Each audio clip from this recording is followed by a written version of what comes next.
Landlord was asking me if I was married or I was single, and I said I was single. He said okay, he was trying to avoid single ladies because we're going to bring in men, and I was Igbo, I was fine, and I'm going to have many boyfriends, and he doesn't want us to have sex or fornicate and all of that. You see houses where they say the houses are open for just only women. I've had to have that experience where the person said he just wants to rent to only a man, and they'll put it in with their agent to say exclusive to females only or male only. Agents not taking you serious as a lady trying to get an apartment. They prioritize requests from like the other gender, or they feel like yes, as a man you need a house and we are actually coming here to make solid inquiries and we are actually going to rent this apartment. But as a lady, sometimes they are really laid back in terms of how they relate with you. The energy is not there. You're probably following up with them every now and then. Sometimes the way they relate with you, oh, are you sure you can get this apartment? Are you going to get it? When are you going to get it? I'm not going to come to you if I'm not sure that I want to rent an apartment. Other questions that I found somehow was, oh, am I married? If I was married, I would be out something with my husband.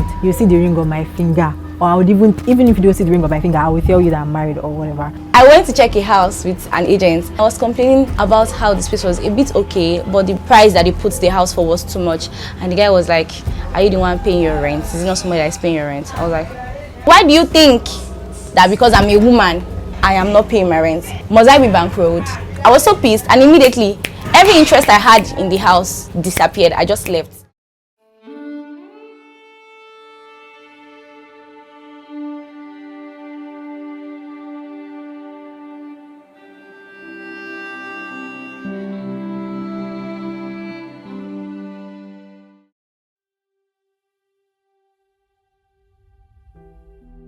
Lagos, Nigeria's largest city, is a place of dreams and opportunities.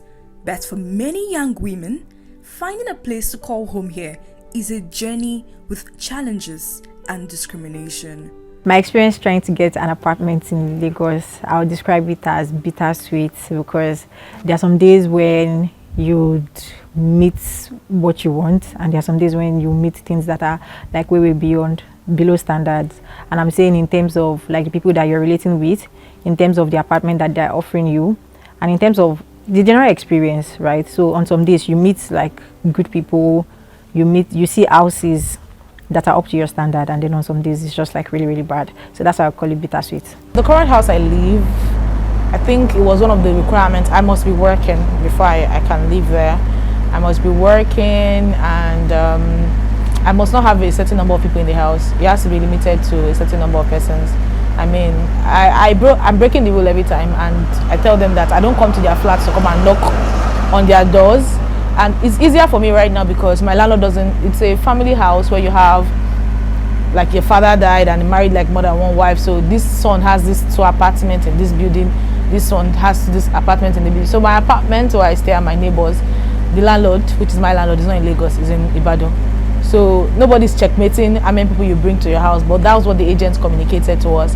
Though his brothers, who stay in their own flats, sometimes ask, now you this person they find come, these people at your house, and I just keep telling them that if I have a number of persons in my house, it's none of your business. I don't come to your house to check who's in your house, whether you have friends or family visit you. I don't want to know, so you don't have a right to know that. But that question was asked initially.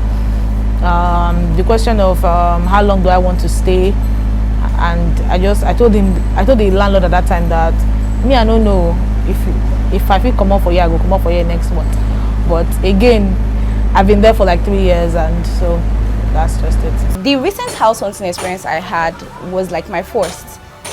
Ever since I've been staying in Lagos, I've not had to like look for a space to stay. I always had like accommodation sorted out, and it was going smooth until I had to like experience house hunting. When I was looking for a space, I had like constraints, I had like issues because my budget was slim. So I was looking for a self-contained around the area I schooled, which is Akoka, and it was ridiculous to hear that a self-contained costs 500,000 naira for renewment. Like renewing your rent is 500,000. Okay, 500,000 is fine, but why do I have to pay 150,000 naira to an agent who was probably not even involved in the whole process? I was probably like looking for the house myself. And why do I have to pay 150,000 naira to somebody for commission? Like, commission for what? I'm paying you your rent. why do I also have to pay for caution?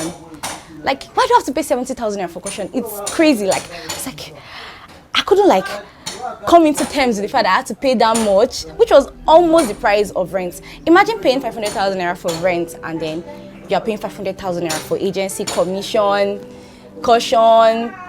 There's something else they called, commission, legal fees, and then maintenance or service charge. Many young women in Lagos face similar hurdles. Their story is one of resilience in the face of gender bias. I remember a time when I was trying to get an apartment in 2021. In 2021, yes.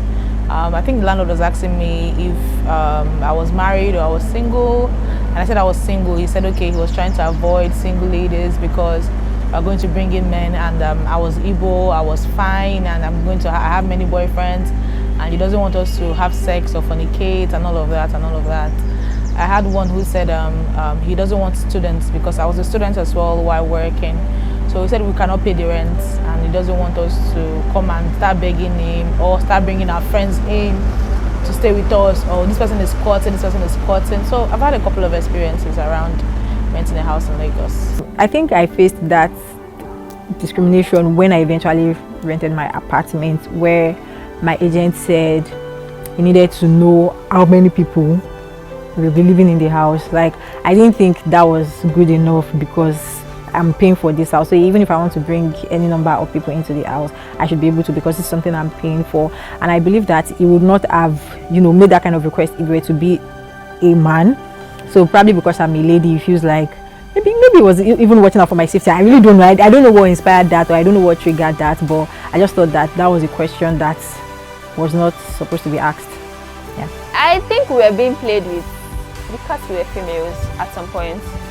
We were being played with. But the moment a man stepped in, it was like, guy, is this, that. So we took the back seat and we saw that things were moving on finer without us. So the fact that a man is involved just makes it better and just really brings everybody, just puts everybody on their toes, because it's a man-to-man thing. Get a man. It's unfair that without a man, you can't speed things up because you're a woman. But then that's the society that we found ourselves in. And then I also faced issues with, you are single and you're a woman. Are you working already? It was very difficult to explain to them that I'm a freelancer, because many of them did not understand that. In fact, so many of the landlords that I met did not know what freelancing was. So I had to, at a point, even explain to some of them.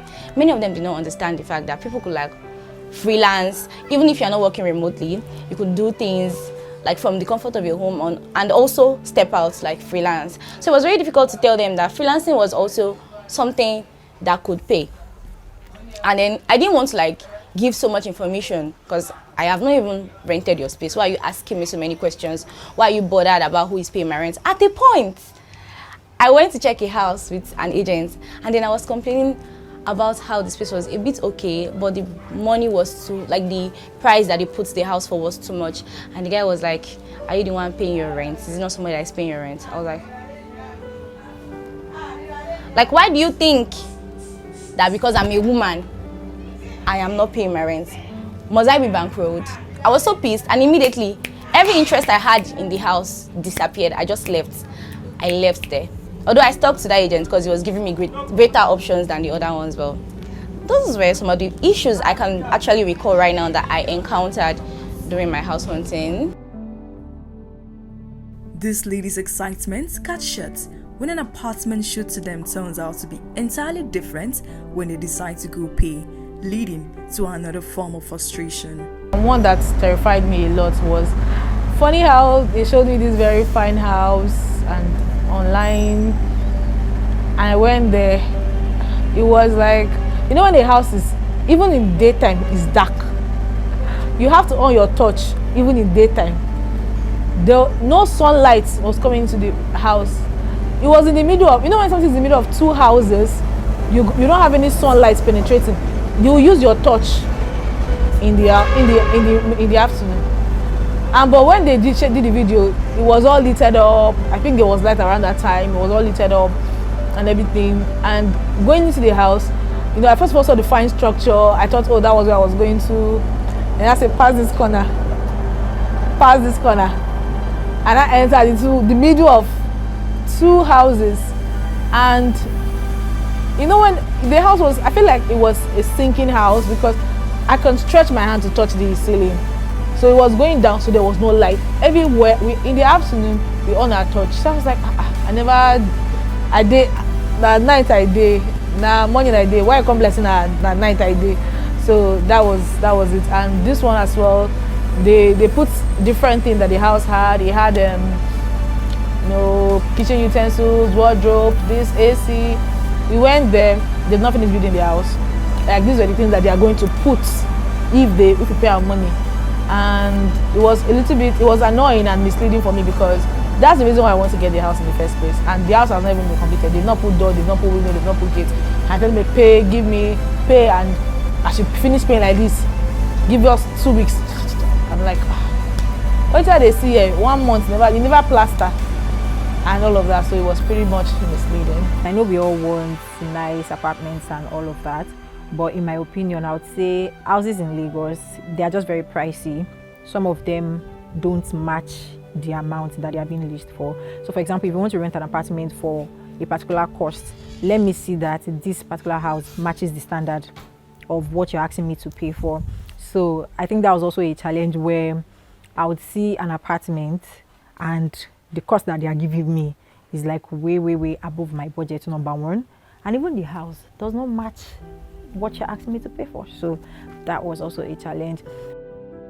Discrimination based on marital status and ethnicity is also rampant. So for the person who asked if I was married or single, I feel like it's irrelevant because single people can live. Single people, we have to live somewhere, right? And a lot of people go out of their parents' houses to look for green pasture. For instance, you had someone who stay in Delta State come to Lagos to want to make an ends meet, and you're telling them that they cannot rent a house because they're not married. Marriage is not something that, it's not a trophy, it's not the best achievement you can ever have. If it comes, it's fine. If it doesn't come, fine. But you have to live somewhere. So it just shows the kind of mindset they had, and it just shows that even if I finally got in the place, I will not be safe because obviously, if I'm single, I want to get married and I have my boyfriends or my partner or my fiancé visit me. So I'll start hiding him or disguising him as a girl to come and visit me or something like that. So I didn't feel safe. I didn't feel like I needed to live there or needed to be there, and it was just a lot. And again, I have quite a number of brothers. I have brothers and I have friends who are male. So you start coming to check my house, who is in my house, who's not in my house, and it was a lot of things to consider, but I didn't feel right or safe, for the lack of a better word. Other questions that I found somehow was, oh, am I married? If I was married, I would be out something with my husband. You see the ring on my finger, or I would even if you don't see the ring on my finger, I will tell you that I'm married or whatever. So I don't know, and I really don't know if maybe when guys are trying to rent an apartment, they also ask them those kind of questions too. If I'm also married, there's a particular standard of house that I would be renting. So there are so many things that you can put together to give you that answer, but you still thought that you needed to ask me. I didn't think that was nice enough. These encounters are usually with unprofessional and untrustworthy agents. Getting an agent that was, I think sincere is the word, right? Somebody that knows what he's doing and like is very sincere about the whole thing. You know, a situation whereby there's a particular apartment, you check it out this week, and then because you are still trying to process, oh, should I take this apartment and all, you know how it is when you're house hunting, you check this, but agents, once they show you a particular apartment, they want you to take it immediately. They are not giving room for, you know, that decision making and all that. So the pressure that comes with it is something that I generally like, whereby you've already spoken with an agent and you're trying to make your decision, and then that particular agent is like, oh, if you don't pay tomorrow, we'll give it to another person, and it's not lying. We had agents who were men, even elderly people, trying to push things on us. It's okay. Sir, I can see it's not okay. Why are you telling me it's okay when it is obvious to me that this is not near what I actually want? These stories highlight the systematic issues young women face in Lagos housing markets. Despite these challenges, they continue to hope for a change. The stories of these women show their strength and resilience. Their experiences call for a more fair market housing in Lagos. No one should be discriminated in accessing a good housing because of their gender, marital status, or ethnic group.